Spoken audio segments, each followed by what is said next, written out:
chaîne avant que des ennuis ne commencent. Et donc, ce tout numérique-là nous a permis d'avoir une viabilité pour le journal, mais aussi une stabilité financière qui nous permettait de prendre en charge toutes les charges de la rédaction. Et donc, aujourd'hui, 2 ans après cette expérience, 2 ans et demi après cette expérience, avec les lives qui ont aussi pris une ampleur considérable, je vais vous montrer les dernières statistiques de nos lives. Vous allez voir l'impact que cela a aujourd'hui sur la société togolaise. Et vous allez voir le dernier live qu'on a fait le dimanche dernier. Aujourd'hui, sur YouTube, quand nous faisons des lives le lendemain, on est déjà à plus de 120 000 vues sur notre chaîne principale. Et puis, il y a les coupures qui arrivent et qui impactent partout la population. J'étais quelque part aujourd'hui et on me disait, dans tel village, il y avait même les vieilles qui ont maintenant la connexion pour suivre les lives de Ferdinand. Et il y a un garçon qui demande à sa mère, mais à sa grand-mère, que mais tu en connais Ferdinand, mais il n'y a pas de couille dans toi.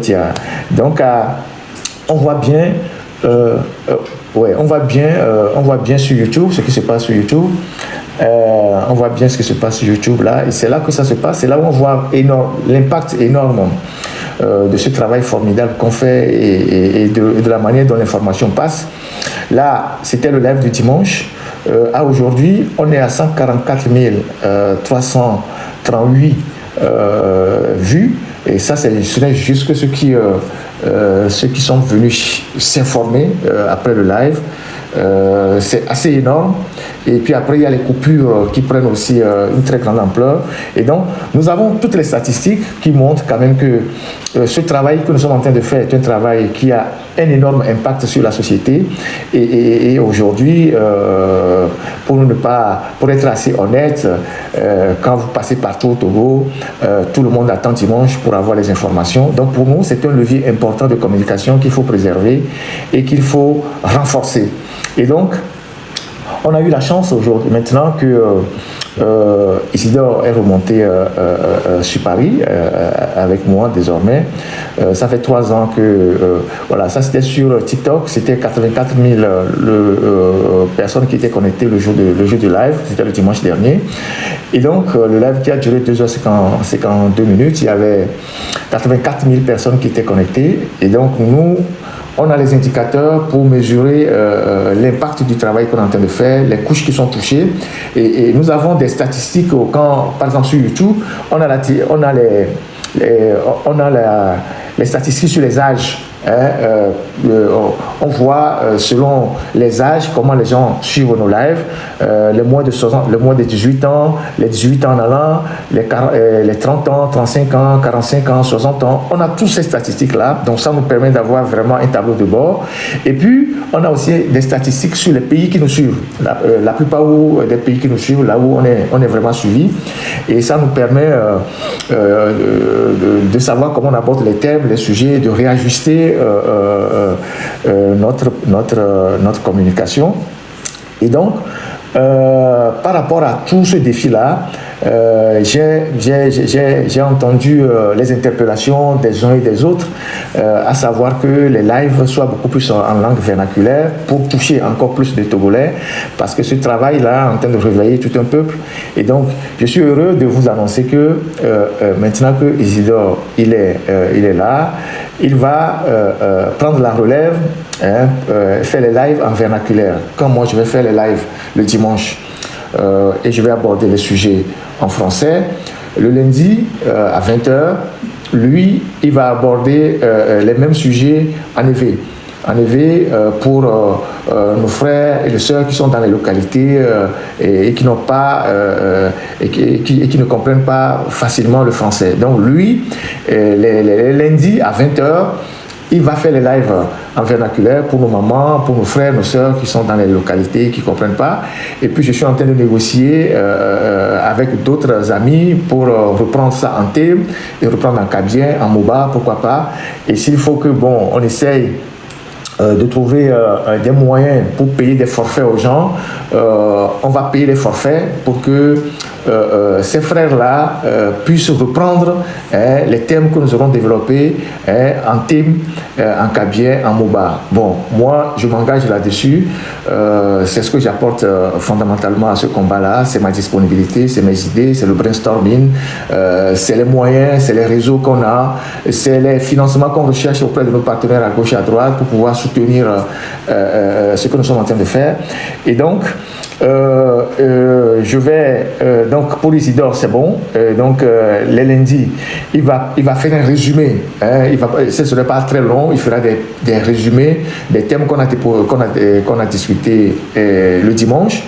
Et je vais voir avec d'autres camarades qui sont dans cette lutte-là, qui sont plutôt des activistes, qui sont sur TikTok, pour qu'eux ils reprennent en MOBA, en thème ou en kabien. Bon, ces gens-là, s'ils se posent des problèmes de moyens, on va essayer de trouver des moyens pour leur acheter des forfaits.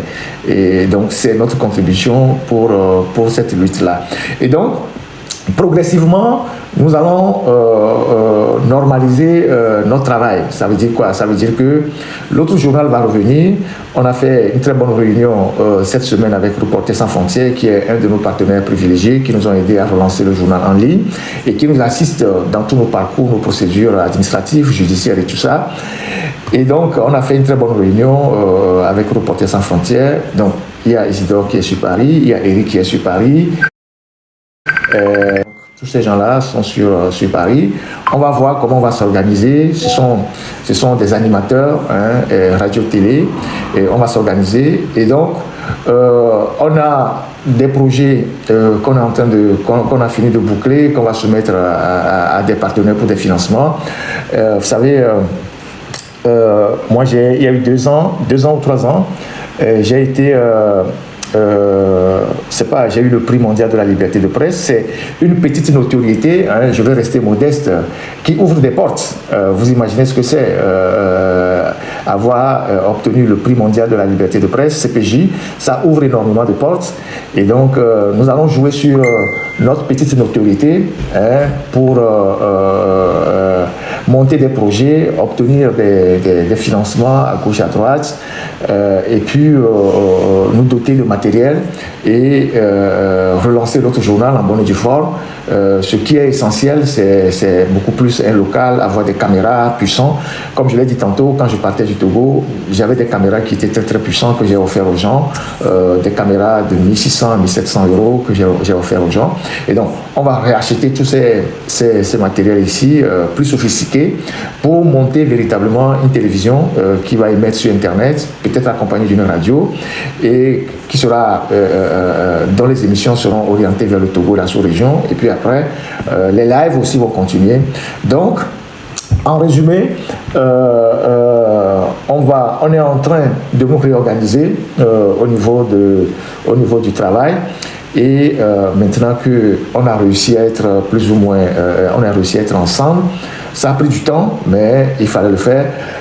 J'ai l'habitude de dire que quand vous êtes un chef de groupe ou vous êtes un leader et que vous avez la chance de briller, il faut que la lumière soit projetée sur vos collaborateurs. Il ne faut pas être le seul à briller dans une zone d'obscurité. Il faut que les gens qui vous entourent, votre lumière, votre bénédiction réjaillisse sur vos collaborateurs pour que vous grandissiez ensemble. C'est en grandissant ensemble qu'on est beaucoup plus solidaire et qu'on est plus fort. Parce que si l'un arrive à tomber, l'autre va le relever. Et c'est notre leitmotiv à l'alternative. Chez nous, à l'alternative, on ne limite pas nos défis, nous défions nos limites. C'est ce que nous faisons. Et à chaque fois qu'il y a un obstacle, on le franchit, on rebondit et puis on avance. Et cette résilience-là, que nous avons l'alternative, qui est d'ailleurs suivie par beaucoup de nos partenaires, ils en parlent tous les jours, et ils nous citent comme des modèles. Quand on se retrouve dans les grandes réunions, on se retrouve dans les grandes conférences, ils nous présentent comme des modèles parce que nous avons subi énormément de difficultés. Et les gens auraient été à notre place, qu'ils auraient abandonné depuis. Mais on est toujours resté debout, par rapport à tout ce que les gens peuvent raconter, les insultes, les calomnies, les attaques et tout ça. Nous, ça ne nous regarde pas. Nous, le plus important, c'est de continuer par faire ce qu'on sait faire. Et aujourd'hui, là où nous en sommes, c'est pas le travail, c'est pas la détermination, c'est pas la résilience, c'est pas notre capacité à mieux faire ce que nous faisons toujours aujourd'hui qui fait que chaque jour, nous continuons pas à avancer.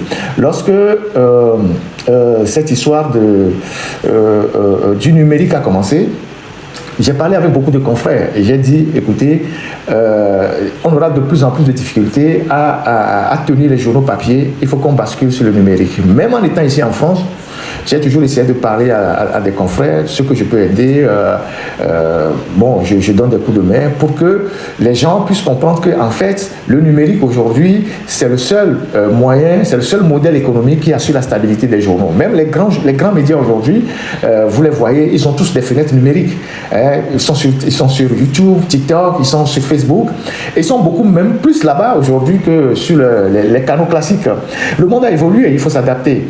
Et c'est ce modèle économique-là que nous avons adopté depuis l'autre journal et jusqu'à ce jour et qui nous assure une certaine stabilité, stabilité du journal, stabilité financière d'ailleurs parce qu'il y a beaucoup de et on gagne sur le numérique qui nous permet d'entretenir nos rédactions, d'acheter des ordinateurs.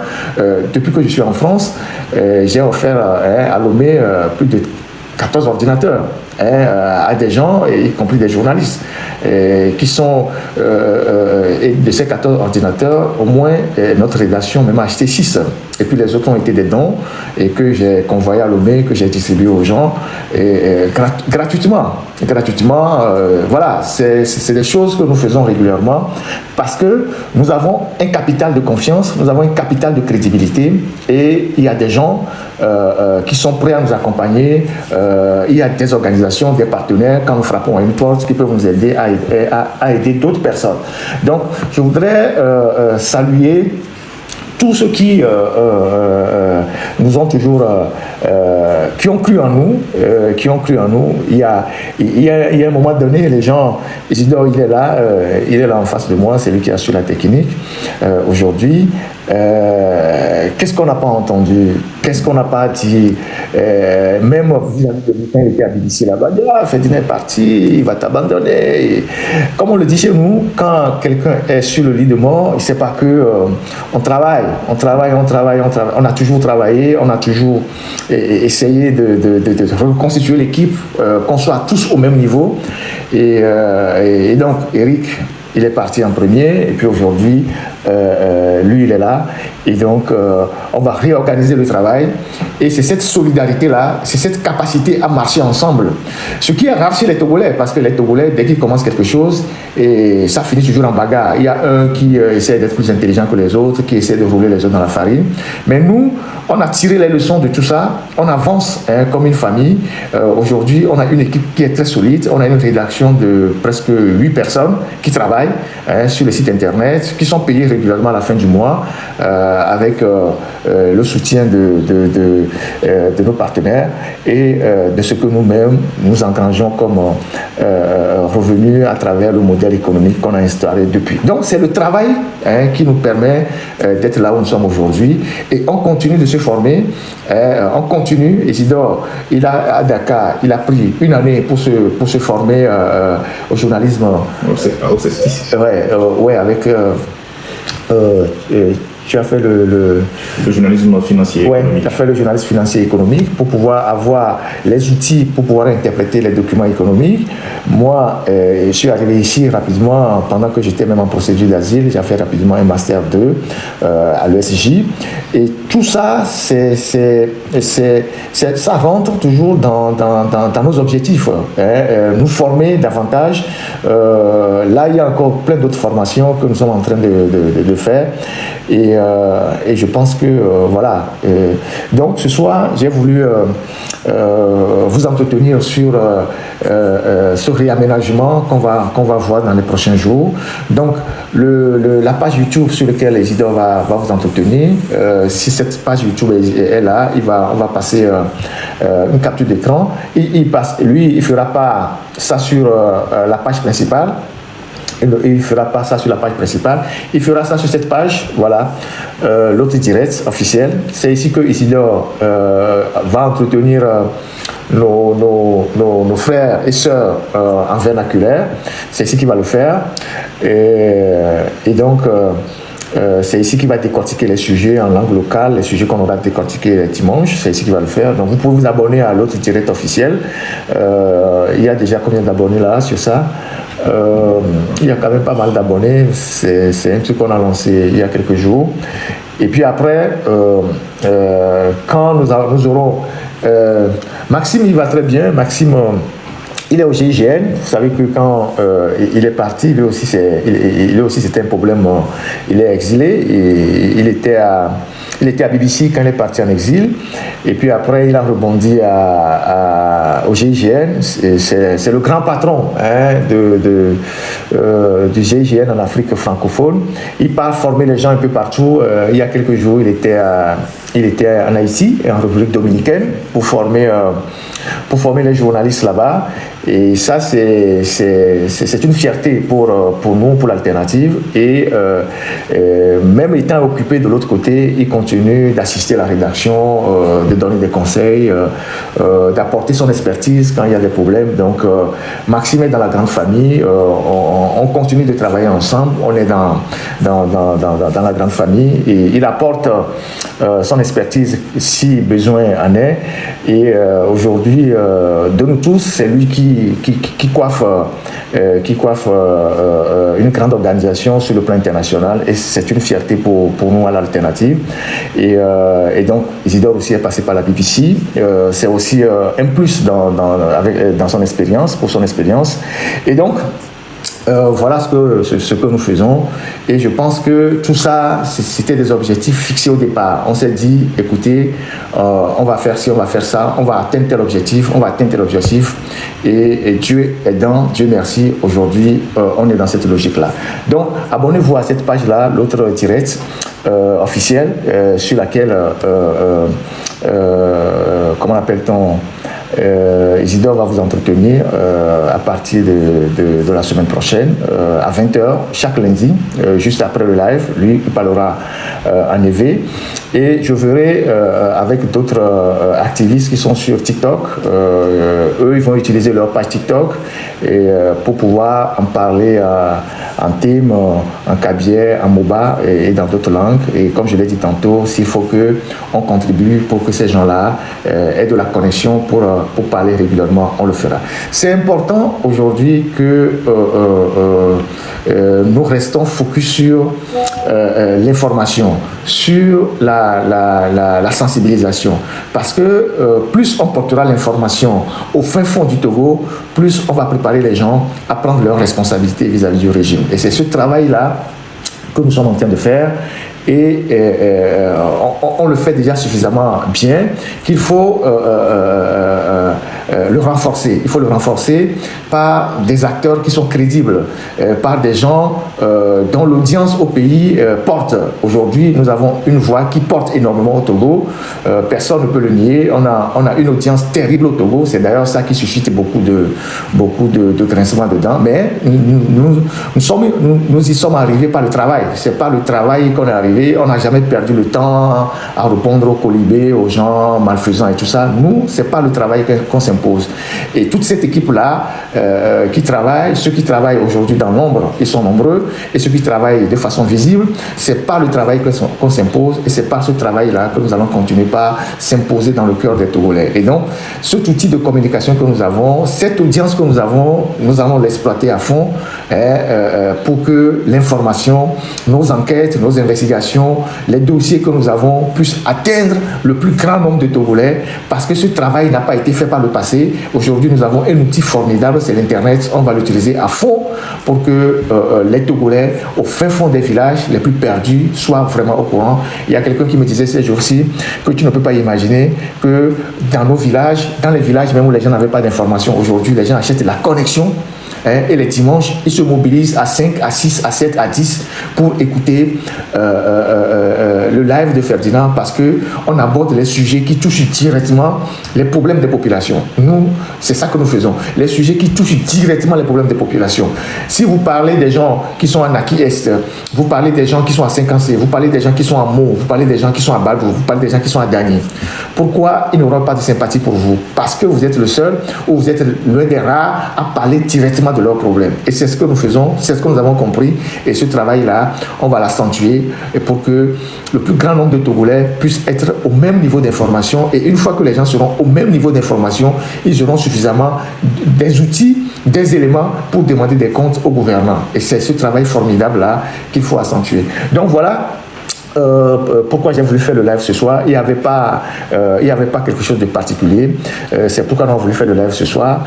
Et je voulais rassurer tous ceux qui m'envoient des informations sur la situation d'intérim que j'ai évoquée la dernière fois. Et on a plein de témoignages qui arrivent. On est en train de les condenser. Ces témoignages qui arrivent sur les gens qui ont des emplois intérimaires depuis plus de plusieurs années, on ne leur signe pas des CDI, tout ça. Nous allons compiler toutes ces informations. On va catégoriser les entreprises qui sont aujourd'hui dans le secteur de l'intérim. On va visiter un peu la loi sur la fonction publique, qu'est-ce que le droit du travail dit au Togo. On va le comparer avec d'autres pays et on fera un grand live pour parler de cette situation d'intérim au Togo qui apparaît de plus en plus comme un esclavage moderne. Donc on parlera largement de ça. Il y a des gens qui m'envoient des informations sur les litiges fonciers. On prépare un gros live sur l'accaparement des terres. C'est un sujet très sensible dans notre pays. L'accaparement des terres, on prépare un gros live. Il y a des gens qui sont confrontés aujourd'hui à des problèmes fonciers un peu partout. Des individus qui viennent dans les villages, qui achètent 300 hectares, 500 hectares, 800 hectares, 1000 hectares, 2000 hectares. Au mépris de la loi, on est en train de compiler un certain nombre d'informations pour venir faire un live sur l'accaparement des terres. Qui sont ceux qui sont en train de s'accaparer des terres au Togo? Quelles sont les motivations? Qui sont ceux qui sont derrière eux? Pourquoi l'État ne fait rien? On parlera de cette histoire d'accaparement des terres au moment venu. Donc voilà ce que je vais partager avec vous. Et merci encore pour votre soutien sans cesse et votre considération, la confiance que vous avez en nous. Et pour finir, je voudrais vous rassurer que pour nous, c'est le travail qui compte. C'est le travail qui compte. Tous les jours, c'est le travail. Chaque semaine, c'est le travail. Et comment nous faisons tous les jours pour collecter des informations, avoir des sources d'informations pour pouvoir venir les partager avec vous, c'est le plus important. Et c'est notre modèle aussi aujourd'hui qu'il faut renforcer. Et Dieu merci, on a aussi des partenaires qui nous accompagnent et qui sont à nos côtés et qui croient en nous et qui pensent que nous faisons un travail formidable dans un environnement de plus en plus hostile. Et donc c'est tout ça que nous allons renforcer dans les jours qui viennent. Donc voilà ce que j'ai voulu partager avec vous ce soir. Merci pour ceux qui se sont connectés pour venir nous écouter. Et donc rendez-vous dimanche. Nous sommes ouverts à toutes les propositions aussi, les observations. Notre désir, c'est de nous améliorer. On n'a pas la science infuse. À chaque fois que il y a des choses qu'on fait moins bien, on est prêt à nous améliorer. On n'est pas les plus parfaits, mais voilà, donc nous sommes ensemble et le plus important, c'est que nous abordions des problèmes qui touchent directement les besoins immédiats des Togolais. Aujourd'hui, le Togo, nous tous ne pouvons pas être fiers du Togo et c'est par là que je vais continuer. Personne ne peut être fier aujourd'hui de l'état dans lequel se trouve le Togo. Vous imaginez ce que le Togo est devenu? Qu'on vous dise qu'on veut aller inaugurer un bâtiment, un président qui se lève pour aller inaugurer un bâtiment au camp GP à Gouin, et on verse du gravier sur une route, et on dit qu'on est en train d'arranger les routes. Vous imaginez ça? Vous imaginez ce qui se passe? Mais pour nous, vous imaginez ce qui se passe? On a inauguré un bâtiment dans le camp GP, et on sort, et nous, puis il sort qu'on dit, le président là-bas, tout fond là-bas, il est fort lui-même là. Il n'a pas honte. Il devrait avoir honte de ces choses-là. Il devrait avoir vraiment honte de ces choses-là. Franchement, dans les autres pays, les gens ont de véritables projets de modernisation des villes avec des plans d'urbanisation.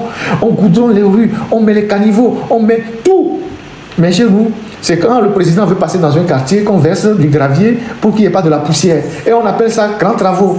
On dit qu'on fait des travaux. Même les petits-enfants se moquent de ces choses-là dans les quartiers. C'est vraiment dommage. Donc, merci infiniment à vous. Nous allons réactiver la page de l'autre journal bientôt.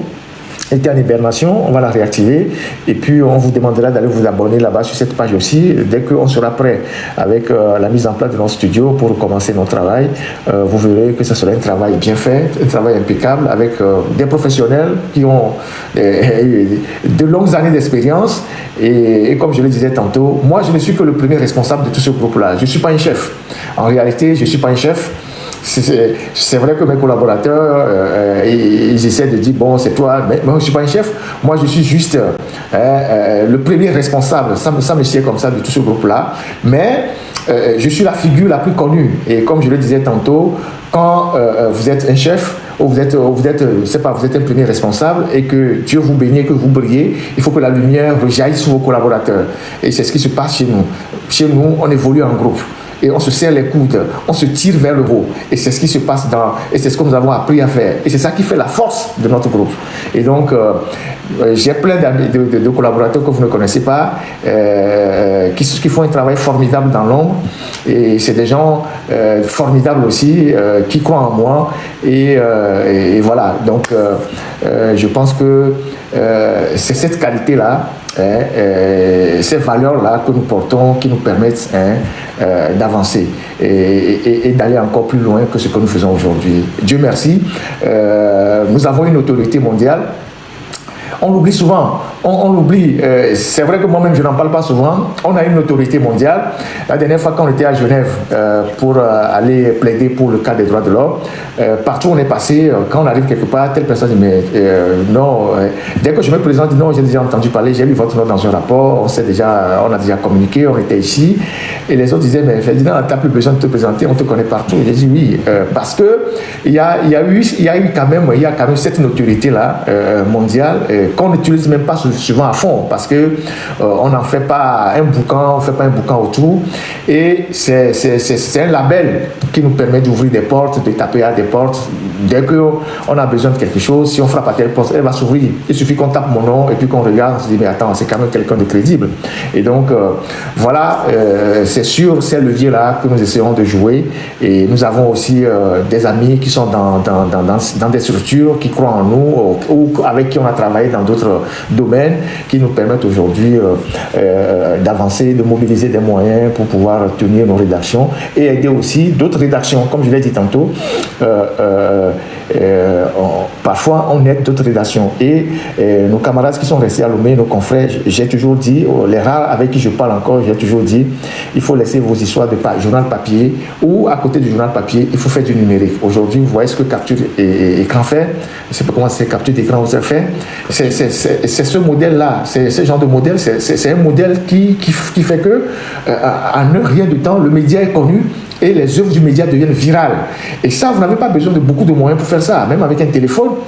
Vous savez que Brut, quand Brut a commencé par fonctionner, c'est avec le téléphone que Brut tournait. Et Brut appartient quand même à un grand groupe mondial. C'est le groupe CMA, CGM, qui a des actions là-dedans, de Rodolphe Sadé. C'est le plus grand armateur aujourd'hui mondial. Il a été reçu même hier par le président Ouattara.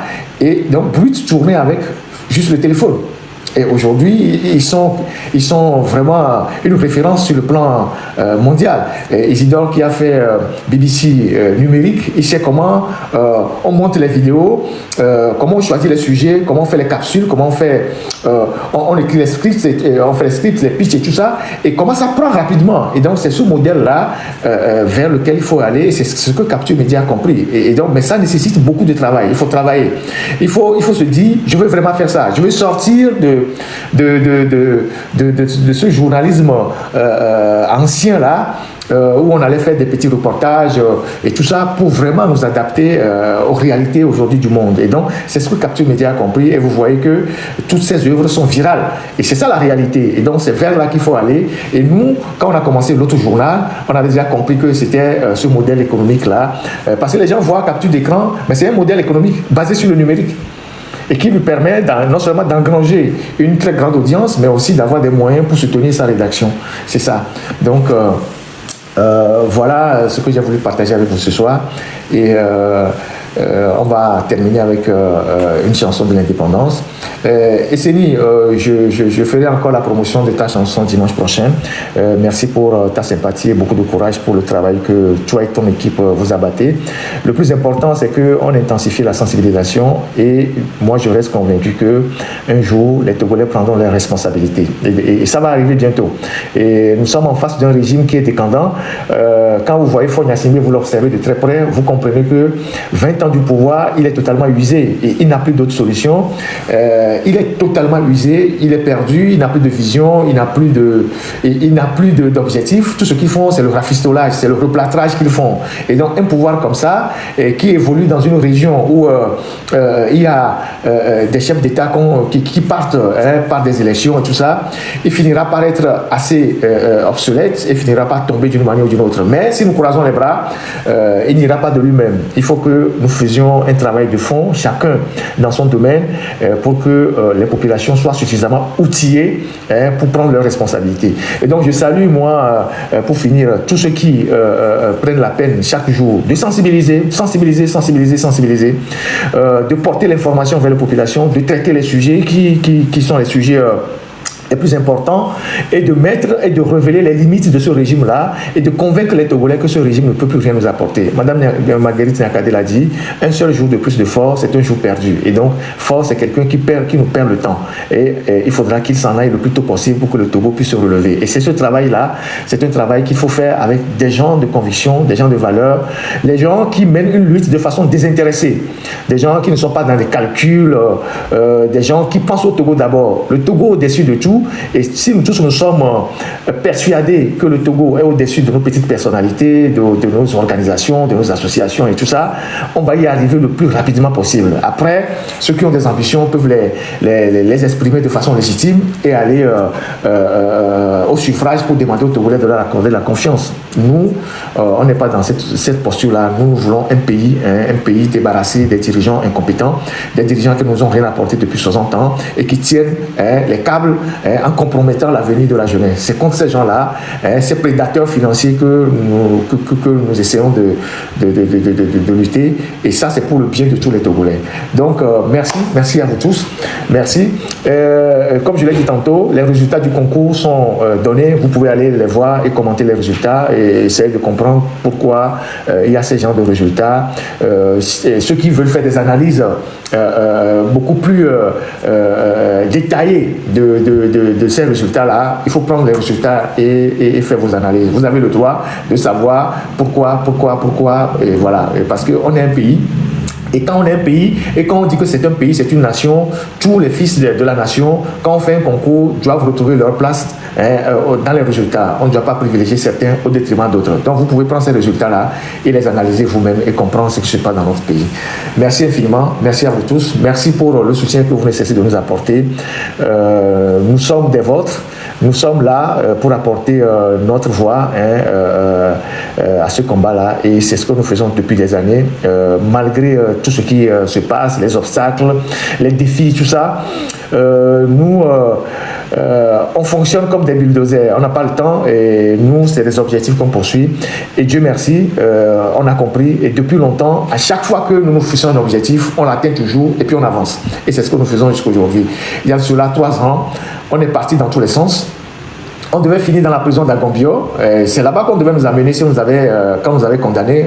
Si on était au pays, on devait nous envoyer à la prison de Casaboua, donc à Agombio.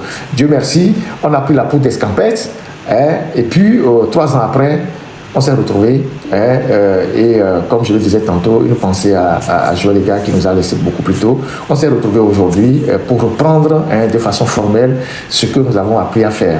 Et donc, nous ne pouvons que saluer la providence, remercier le Seigneur pour nous avoir accordé la vie, nous avoir accompagnés, nous avoir assistés pour que, malgré le temps que cela a pris, on puisse se retrouver et reprendre ce travail-là en groupe qu'on faisait déjà au pays. Comme je l'ai dit sur notre page, de Bassadi à Paris, de Bassadi à Washington, jusqu'à la Maison Blanche, ce n'était pas donné à tout le monde. Et donc, quand on voyait les conditions dans lesquelles on travaillait à Bassadi, dans le fait fond de Belava, où on allait manger le petit veillé et tout ça, nous avons fait du chemin et nous avons tenu vraiment par ce travail, par la détermination pour être là où nous sommes aujourd'hui. Comme quoi, quand vous avez des objectifs dans la vie, vous vous donnez les moyens pour atteindre ces objectifs-là.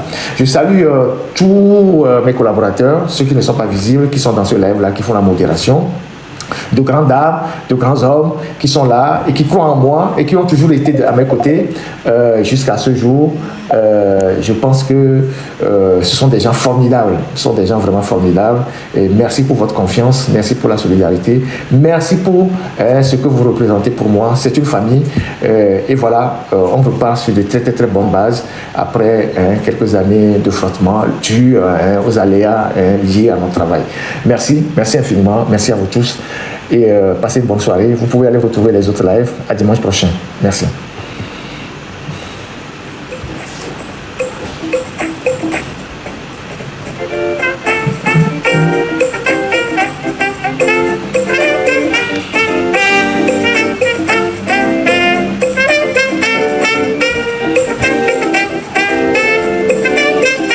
Je peux vous dire salut les gens.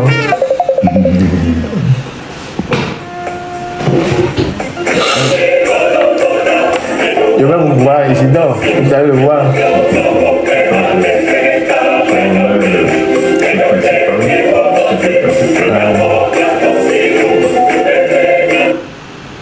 Ouais, je vais vous montrer Isidore, c'est lui qui a assuré la technique tout à l'heure. Et Eric, lui, il le fait à distance. Zaga serait déporté. Mais pourquoi? Mais les Togolais, vous avez des fantasmes. Zaga, personne ne sera déporté dans quoi que ce soit. Alors, Isidore vous salue. Voilà. Salut à tous. Bonsoir. Voilà. Très heureux de vous retrouver, chers amis de l'autre journal. Comment vous allez? J'espère que tout le monde va bien. C'est lui qui vous fera la version locale, vernaculaire, les samedis. Non, les lundis à 20h. C'est ça.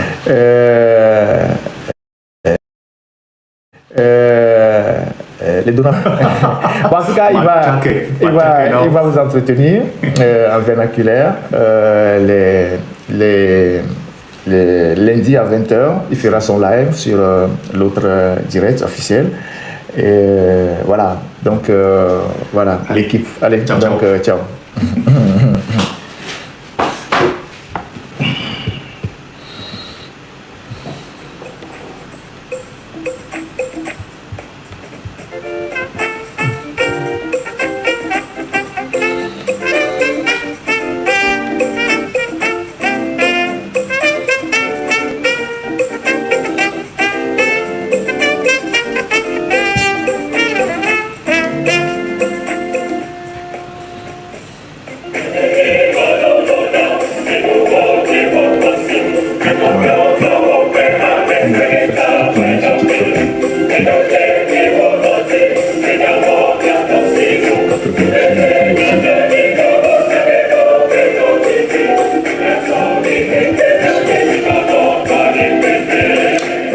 Merci beaucoup. Cette année, tu peux diminuer le volume. Cette année, en plus des ordinateurs, je vais offrir des vélos aux élèves. Vous savez, je fais beaucoup un peu dedans, mais je n'en parle pas beaucoup. Je vais offrir des vélos aux élèves. J'ai déjà commandé des vélos aux élèves qui sont parfois dans certains villages, qui font des kilomètres pour aller à l'école. Je vais leur offrir des vélos. Il y a des vélos qu'on vend à 50 €, 30 €, tout ça. C'est pas grand chose. Comme j'ai l'habitude de le dire, on n'a pas besoin d'être riche pour aider les autres. Donc, on peut aider les autres avec un peu de moyens qu'on a. Donc, il y a plein d'élèves là qui sont dans les villages, qui n'ont pas de moyens de déplacement. Cette année, on offrira des vélos, discrètement d'ailleurs, comme on donne des ordinateurs aussi discrètement. Nous essayons d'être des modèles. Ce que nous disons, ce que nous critiquons, on essaie de compenser ça. Et donc, il y a beaucoup de choses qu'on fait au pays, dont on ne parle pas beaucoup. Beaucoup de gens qu'on soutient, qu'on aide. Voilà, parce que nous avons des canaux pour ça. Donc, on donnera des vélos. Il y a des amis qui nous-mêmes on va en acheter. Il y a d'autres amis qui vont nous offrir des vélos, qui vont mettre ça dans des conteneurs. Les ordinateurs, c'est pareil. Il y a ce qu'on achète, il y a ce que les gens nous donnent. Et donc, on redonne ça aux gens. Malheureusement, on ne peut pas donner à tout le monde parce que le besoin est tellement énorme. Il y a des gens qui m'écrivent, Ferdinand, oui, il faut donner des ordinateurs. Oui, mais si j'en ai, j'en donne toujours. Donc, je peux peut-être en 2-3 mouvements acheter un ordinateur que j'envoie au pays, mais il y a d'autres amis qui donnent. Et comme je l'ai dit tantôt, les Togolais qui ont des ordinateurs, ils ne savent pas quoi faire, ordinateurs de seconde main, tout ça. Il y a des étudiants à Lomé qui veulent écrire leur mémoire. Il y a des gens qui sont dans les villages. Il y a des gens qui sont à l'université qui n'ont jamais touché l'ordinateur. Si vous avez ces genres de matériel, vous les convoyez à Lomé, nous, on les donne. On donne ça à des gens. Donc, on donne ça à des gens. Et nous-mêmes, on le faisait déjà, et on va continuer par le faire. Des vélos, des gens, des élèves qui sont dans les villages qui ont besoin de vélos. C'est par ces actes-là que nous allons prouver aux gens qu'effectivement, nous sommes des modèles et nous voulons vraiment que notre pays change. Vous imaginez des gens qui ont des milliards au Togo qui ne peuvent rien faire pour leurs frères. Donc, vous avez des enfants qui sont dans les villages et tout ça, qui ont besoin d'avoir des petits moyens de déplacement. Donc, c'est des choses qu'il faut faire. Et nous, on va continuer par faire tout ça. J'ai commandé des vélos un peu partout qui vont rentrer. Ces vélos-là, il y a certains qui sont déjà au Togo. On va les distribuer aux gens tranquillement. Ni vu ni connu, pas faire de publicité là-dessus pour qu'on crée des problèmes aux gens. Et puis voilà quoi. Donc, merci.